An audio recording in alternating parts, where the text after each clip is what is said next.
저 돌아왔습니다. 국성욱 강사, 일명 미스터 국 돌아왔습니다. 자, 오늘 너는 무슨 영상을 찍으려고 왔니? 그러면 여기를 보시면 평가사 34회 계산 문제 해설이라고 되어 있는데 해설이 아니라 오늘은 과외를 좀 해볼까 생각합니다. 과외를. 자, 방문가 감정평가사에서 출판사에서 회차별 기출 문제 집을 하나 출간한대요. 근데 이론 문제는 글로 되어 있는 해설을 보면 충분해. 자, 그런데 계산 문제까지 글로 되어 있는 해설을 본다는 거, 이건 좀 비효율적인 것 같아요. 계산 문제는 뭔가 요령이 중요해요. 요령이. 정해진, 주어진 짧은 시간에 문제를 해결하려면 뭔가 요령이 필요한데 그런 요령은 글로 보여주기는 쉽지 않을 것 같다, 이런 말이에요. 그래서 제가 학원에 말해서 계산 문제만 뽑아서 해설을 해보겠다, 영상으로. 그리고 이 영상은 우리 방문가 감정평가사 공식 유튜브 채널에 공개 강의로 올리겠다. 그리고 회차별 기출문제집의 해설집에는 QR코드를 집어넣어서 그 QR코드를 통해서 그렇죠, 회차별 해설을 들을 수 있도록 하겠다, 이렇게 되어 있는 거예요. 자, 그러니까 이번 시간부터 계산 문제 제가 해설을 해볼 테니까 시키는 대로 해. 제가 미스터 국이 시키는 대로 해. 그럼 첫 번째 무엇을 시키니? 34에는 계산 문제가 6개 나왔는데 7번에 탄력성의 계산 문제가 하나 나왔어요. 이 문제는 우리 시험에 처음 나온 형태야. 그러면 빨리 스탑 누르고 2번을 읽어. 뭐라고요? 화면을 스탑 정지해 놓고 2번의 문제를 읽어요. 자, 제가 시킨 대로 읽었죠, 2번. 저는 읽었다는 전제야. 2번. 자, 그러면 이 문제는 뭐가 요령입니까? 그러면 뭔가 주저리 뭐 여러 가지 나왔어. 그러면 이걸 뭔가 요약 정리를 해야 된단 말이에요. 그럼 어떻게 요약 정리하니? 그럼 항상 맨 앞에 있는 것이 하나의 원인이 되는 거예요. 그리고 나머지 지문들은 전부 다 결과물이야. 그러니까 아파트 가격이 5% 하락하자, 이게 원인이 딱 발생한 거야. 그러니까 주변을 봤더니 아파트 소비는 늘고 아파트 공급은 줄고 연립의 수요는 늘고, 이렇게 주저리 세 가지 사건이 발생했다는 거야. 그럼 여기서 이렇게 정리가 되면 이제 물어보는 걸 보는 거예요. 자, 첫 번째는 아파트 공급의 탄력성을 물었어. 공급의 탄력성. 그러면 질문을 준다. 자, 생각을 해봐. 탄력성은 무엇을 측정하는 지표입니까? 그러면 양의 변화의 정도, 정확히 말하면 양의 변화를 측정하는 거죠. 공급의 가격 탄력성이니까 공급 양의 변화를 측정하는 거죠. 그래서 양의 변화가 많으면 탄력, 양의 변화가 적으면 비탄력. 그럼 봐요. 여기 정리된 것을 딱 보면 공급량의 변화는 요놈이 딱 하나 있네. 공급량의 변화. 그리고 앞에 있는 5%로 나눠줘. 이렇게. 그러면 1은 5, 21.2. 이게 공급의 가격 탄력성이에요. 자, 그런데 탄력이냐 비탄력이냐 물었으니까 1보다 크니까 탄력. 자, 그 다음에 두 번째. 아파트와 연립주택의 관계를 물었어요. 그러면 서로 다른지 하니까 100% 대체 관계냐 보완 관계냐를 묻는 거죠. 즉 탄력성으로 치면 교차 탄력성을 묻는 거야. 자, 그런데 여기서 질문. 가격 탄력성은 항상 양수로 표시되고 의도적으로 양수로 측정이 되죠. 그러나 소득 탄력성과 교차 탄력성은 부호가 중요하죠. 교차 탄력성의 경우에는 플러스 값이 나온다, 대체 관계. 마이너스 값이 나온다, 보완 관계. 그러면 관계를 물었으니까 부호만 따주면 돼. 교차 탄력성의 부호가 플러스냐 마이너스냐. 그런데 아파트 가격이 하락했다, 마이너스. 그러자 연립주택의 소비량이 늘었다, 플러스. 마이너스 플러스 결합하면 마이너스네. 마이너스. 그러니까 보완 관계네. 이렇게 정답을 찾는 거예요. 그러면 자, 한 번만 더 할 테니까 다 봐요.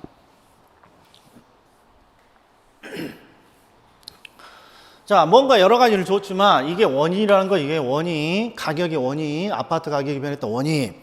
자, 그리고 여러 가지를 줬어. 근데 아파트 공급의 탄력성을 측정해라 라고 했으니까 공급의 탄력성이니까 공급량의 변화에 동그라미 쳐. 5%로 나눠줘. 1.2가 이렇게 나온다고. 1보다 크니까 탄력 이렇게 되는 거야. 자, 그리고 아파트와 연립주택의 관계야. 아파트하고 연립주택의 관계. 그럼 항상 교차 탄력성은 부호가 중요하다고. 플러스 값이 나오면 대체관계. 마이너스 값이 나오면 보완관계니까 하랑 마이너스야. 증가 플러스고.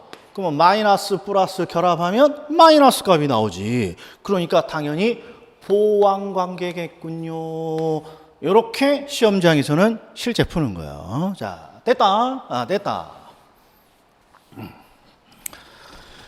자, 이번에는 12번이에요. 12번. 자, 스탑 누르고 문제를 2번 읽는데 질문을 하나 던질 거야. 딱 읽고 난 다음에. 이 문제는 지금까지 기출된 형태랑 뭐가 다른지를 찾아. 뭐가 다른. 자, 스탑 읽고 2번 읽고 그걸 찾아. 자, 뭐가 다른지 찾았습니까? 뭐가 다르냐 그러면 지금까지의 문제는 C 도시로부터 B 도시로 구매 활동에 유인되는 인구수는 요걸 일반적으로 물었다. 여기까지만 딱 물었어. 그런데 인구수가 얼마가 변화되었습니까? 이렇게 묻고 있는 거란 말이에요. 이게 특이한 거지. 처음 나온 형태지. 그리고 밑에 있는 표를 봤더니 작년의 인구수가 그 다음에 금년의 인구수가 인구수의 변화죠. 이게 인구수가 변화하면 비도시로 구매 활동을 하는 인구수도 변화가 될 건데 그 변화의 인구수의 변화를 찾으라는 거죠. 인구수 변화. 자, 그리고 레일리와 호프는 반드시 단서를 잘 봐야 돼. C 도시의 모든 인구는 A와 B 도시에서만 구매 활동을 합니다. 그러니까 C 도시의 전체 인구가 전부 다 구매 활동을 한다는 거죠. 자, 그러면 자 이제 타켓을 잡아. 타켓. 항상 계산 문제는 주어진 적은 시간에 빠르게 해결해야 되니까 어떤 걸 풀 것이냐를 암기하고 있어야 된다고. 그러면 이거 봐. C 도시의 모든 인구가 A와 B로 구매 활동을 하는 거니까 아하, A와 B의 매장이 있다는 소리죠. A와 B가 상업도시거나 매장이 있다는 뜻. 그럼 공식이 뭐야?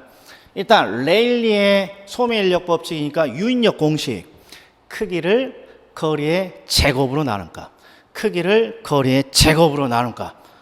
자, 그럼 바로 풀어봅시다. A의 유인력, B의 유인력, 그리고 우리는 B 도시의 핵심을 잡아야죠. 그러면 A의 유인력 5만, 거리는 5의 제곱이야. 25. 그러니까 2,000. 그 다음에 20만, 그리고 10의 제곱이니까 100, 2,000. 이게 유인력. 그리고 유인력이 똑같으니까 B 도시로는 50%가 가겠죠. 이게 유인력 비율.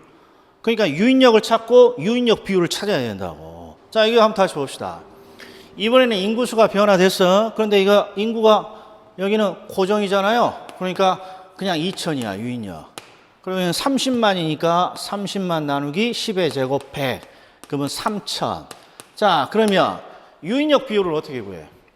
전체 유인력 5,000이야. 5,000 중에 3,000이 B도시야. 그러면 5, 6, 30, 여기가 60%가 이렇게 되는 거예요. 60%가. 그러면 2만 명의 50%가 가네요. 1만. 3만 명의 60%가 B도시로 물건을 사러 가네요. 3, 6, 18. 그러니까 뭔가 8자만큼 더 가는 거죠. 근데 8자 있는 게 8,000명이라고 되어 있네요. 8,000명.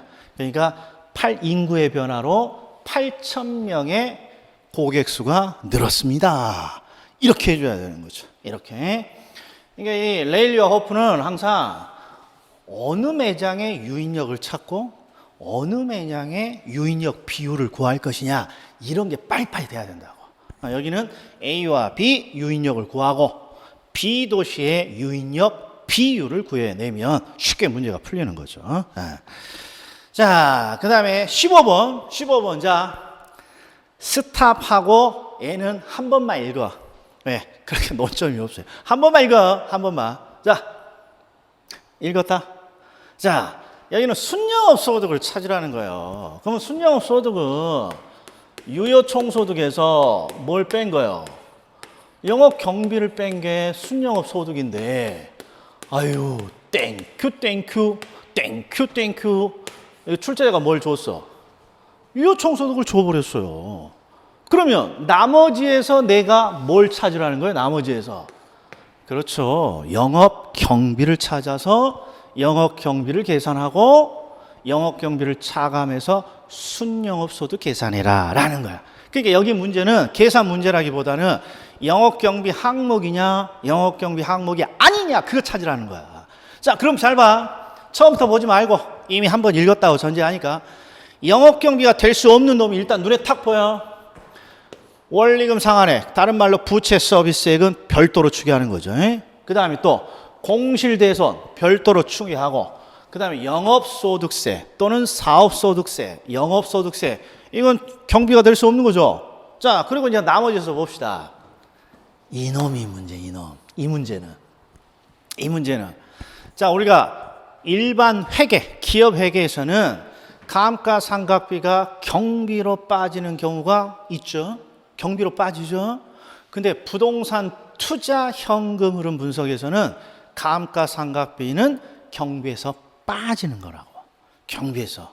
왜 그러나요? 그러면 투자 현금 흐름은 항상 현금을 수반하는 비용만 일단 경비로 쳐요. 근데 감가상각비는 현금을 수반하지 않는 비용이기 때문에 얘는 빠진다. 이게 출제자의 핵심 의도라고, 이게.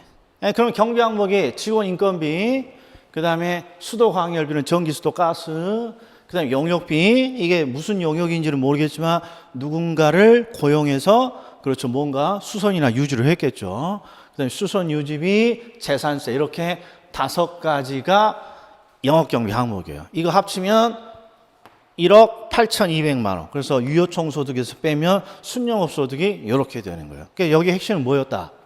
감가상각비가 경비니? 경비가 될 수 없니? 감가상각비가 경비니? 경비가 될 수 없니? 그럼 뭐라고 한다? 경비가 될 수 없다. 이게 원칙이죠. 투자 현금 흐름에서 감가상각비는 영업경비에서 제외되는 항목이다. 이게 핵심인 거죠. 자, 20번. 자, 이 문제는 실제 시험장에서는 풀면 안 되는 문제예요. 왜? 처음 본 문제야. 시작부터 끝까지 처음 본 문제라고. 기존의 문제를 살짝 비튼 게 아니라. 그러니까 이런 것들은 시간이 남으면 그렇죠, 요령으로 그냥 대충 풀어서 찍는 게 이 계산 문제의 요령이에요. 자, 그런데 일단 스탑해놓고 2번을 읽어. 2번을. 그리고 제 질문을 찾아봐. 도대체 이 승계권의 가치가 왜 나올까? 이걸 찾아봐. 2번 읽고 스탑 눌러놓고 자 2번 읽었어. 자, 20번을 봤더니 A씨는 주택을 구입하고자 해요. 그러면 당연히 대출을 받아야죠. 근데 신규 대출 조건을 봤더니 1억 5천을 빌려줄 수 있고 금리가 7%야. 금리가 7%. 자, 그런데 기존의 집주인이 이런 말을 해요. 야, 너 신규 대출 받지 말고 말이야, 내가 내 1억 5천 지금 대출 잔금 남아있는데 이걸 네가 승계해가라는 거야. 그러니까 새로운 대출 받지 말고 네가 승계해가라는 거야. 그런데 승계를 하게 되면 어떤 장점이 있나요? 이게 보이네. 아, 기존의 대출이 더 싸, 금리가. 그러니까 승계를 하게 되면 대출 금리가 조금 더 싸니까 매월 지급하는 원리금을 전략할 수 있다고. 그 전략을 하는 그 내용의 가치를 찾으라는 거다, 이런 거지. 가치를. 그럼 얘는 뭐 어쩔 수 없어요. 어떤 걸 찾아야 됩니까? 그러면 자, 승계권이 이거 어디니? 승계권의 가치니까 승계를 했을 때 내가 얻는 이득, 승계를 했을 때 내가 얻는 이득을 가지고 가치를 추정해 줘야 된다고. 그럼 해봅시다. 자, 승계권이 있습니다. 그러면 A씨는 원리금을 얼마나 납부해야 되나요? 그러면 당연히 1억 5천에 그렇죠. 매월 원리금 상환액을 구하려면 저당상수를 곱해야죠. 자, 여기서 출제자가 함정을 하나 파놨다고. 제시된 자료에 저당상수가 없어. 그럼 어떤 아이디어가 떠올라야 돼? 항상 저당상수는 뭐의 역수, 연금의 현재 가치 계수의 역수죠. 그러니까 출제자가 준 연금의 현재 가치 계수를 나눠주면 저당상수랑 똑같은 수치가 되는 것이죠. 여기에 또 하나 추가되어 있는 거죠. 우리 시험에서는 굉장히 잘 나온다고. 한 번도 저당상수 준 적이 없어. 연금의 현가계수를 주지. 그럼 연금의 현가계수의 역수가 저당상수다. 머릿속에 탁 박아져 있어야 된다고. 자, 그럼 봅시다. 20년 5% 연금의 현가계수로 나누면 자, 매 승계권이 있을 때 A씨가 부담할 원리금이 100만 원이에요. 100만 원. 앞으로 20년 동안 매월 내야 될 게 100만 원이야. 자, 그런데 승계권이 없습니다. 승계권이 없습니다. 그럼 신규 대출을 받아야죠. 신규 대출을 받으면 120만 원이 된다고. 120만 원이. 그러면 얘는 얼마가 절약되는 거예요? 그렇죠. 승계를 하게 되면 대출금리가 싸니까 매달 부담할 원리금이 20만 원이 절약된다고. 근데 20만 원을 이제 뭐 해주면 돼? 20년간 내야 되니까 20년 동안에 절약되는 원리금 20만 원을 연금의 현가를 때려주면 된다고. 그게 바로 승계권의 가치라고. 근데 이제 조심할 거 봐. 승계를 하게 되면 20만 원의 원리금이 20년 동안 매월 절약이 된단 말이에요. 그런데 현재 가치를 때릴 때, 연금의 현재 가치를 때릴 때 7%로 때려야 되나요? 5%로 때려야 되나? 이게 문제라고, 이게. 5%로 때리면 절약되는 금액의 현가가 3천. 이게 승계권의 가치. 7%로 땡기면 2,500만 원. 근데 뭐가 맞을 것 같아요? 그렇죠. 지금 내가 대출을 받으면 지금 나의 대출과 관련된 비용이 얼마예요? 이게 7%죠, 7%. 7%. 지금 내가 대출을 받은 7%. 이게 현재 비용이야, 현재 비용. 그러니까 현재 비용인 7%로 현재 가치를 계산한 2,500만 원이 승계권의 가치가 되는 거예요. 승계권의 가치가. 그래서 이 문제는 여러 번 한번 분석 한번 해봐요. 시간 될 때. 그러나 실제 시험장에서는 이 문제는 풀면 안 돼. 그냥 찍었어야지. 왜? 처음 본 형태니까. 처음 본 형태니까. 자, 이번 문제는 38번이에요. 자, 스탑하고 문제를 읽을 건데, 자, 질문을 미리 던질 거야. 항상 이게 내가 지금까지 자주 본 문제냐, 자주 보지 않은 문제냐, 이걸 빨리 결정해봐. 자, 스탑해놓고 문제 읽어봐. 자, 자주 본 문제요, 처음 본 문제요. 자주 본 자료야. 항상 뭔지 모르지만 이 자료가 어디서 많이 나오니? 수익가액의 직접 환원법. 특히나 토지 환원율, 건물 환원율 이거 나오면 물리적 투자결합법에 환원율 구하는 거고. 그래서 문제가 이건 수익가액 구할 때 순영업소득 위에서 찾고 밑에서 환원율 찾은 다음에 뭘 구하는 거야? 나눠서 수익가액을 찾는 수익환원법의 직접 환원법 문제에서 이 자료가 계속 나오는 거죠. 그러니까 이 문제는 풀어야지. 자, 그런데 지금까지와 문제와는 뭐가 다르냐? 수익 가격을 물어보는 게 아니라 막 주저리 이런 걸 물어봤단 말이에요. 이게. 자, 그럼 이제 순영업 소득도 찾아봅시다. 자, 가능총 소득 1억 5천이야. 야, 천자 떼버리고 이렇게 보면 이게 가능총 소득. 근데 가능총 소득의 10%가 뭘로 빠져? 공실로 빠져. 그러니까 나머지 90%가 유효총 소득. 그리고 유효총 소득의 30%가 경비로 빠져. 그러니까 나머지 70%가 순영업 소득. 그리고 유효총 소득과 순영업 소득을 묶고 있으니까 계산기로 치면 1억 5천 곱하기 0.9. 맞았어. 그 다음에 유효총 소득에 곱하기 0.7 순영업 소득도 맞았어. 그래서 이 두 개는 맞는 거야. 근데 지금 세전이 하나 더 있죠, 5번에. 그러니까 얼른 해야지. 4천. 그러니까 9,450에서 4천만 원을 이렇게 빼게 되면 5,450만 원이 세전연금 수지인데 출제자가 준 내용에는 5,450이 아니잖아. 그러니까 요놈이 틀린 지문이죠. 이건 제가 옳게 지금 계산해 놓은 거야. 이게 나와야 이게 나와야 정당한 거죠. 자, 그러니까 이 문제는 4번에 환원이율을 구할 필요가 없다고. 환원이율을. 그냥 순영업소득부터 쭉 찾았더니 5번에서 그냥 정답이 나와.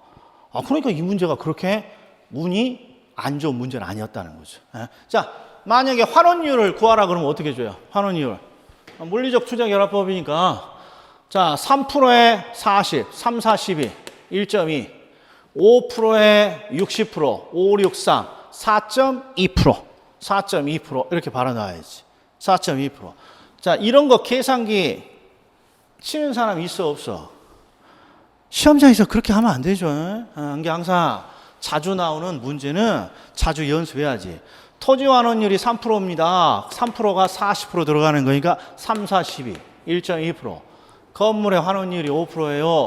5%에 63%. 두 개 더하면 4.2% 이렇게 돼야죠. 4.2%. 여기는 세전연금 수지가 틀리게 계산되어 있죠. 자, 39 공시지가 이거 읽지도 마. 공시지가 기준법 읽지도 마. 이거 틀려갖고 오면 말도 안 되는 거죠. 이거. 자, 자료가 항상 긴데 잘 봐요. 공시지가 기준법의 기출문제나 연습 문제를 풀어보면 앞에 있는 건 전혀 쓸모가 없어. 대상 토지가 뭐냐, 기준 시점 어차피 뭐 하나고, 비교 표준지도 딸랑 하나 줬잖아요. 그러니까 요거 하나 딱 필요해. 야, 표준지 공시지가 1,000만 원.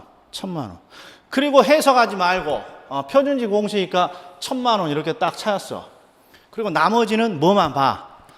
수치가 있는 것만 보라고. 수치가 있는 것을 보정하는 거니까. 자, 그런데 여기는 분기별로 지금 집값 변동률을 줬죠. 그러니까 분기에 첫 번째 분기에 5% 낮아졌어요. 그러니까 곱하기 0.95. 2%니까 곱하기 0.98.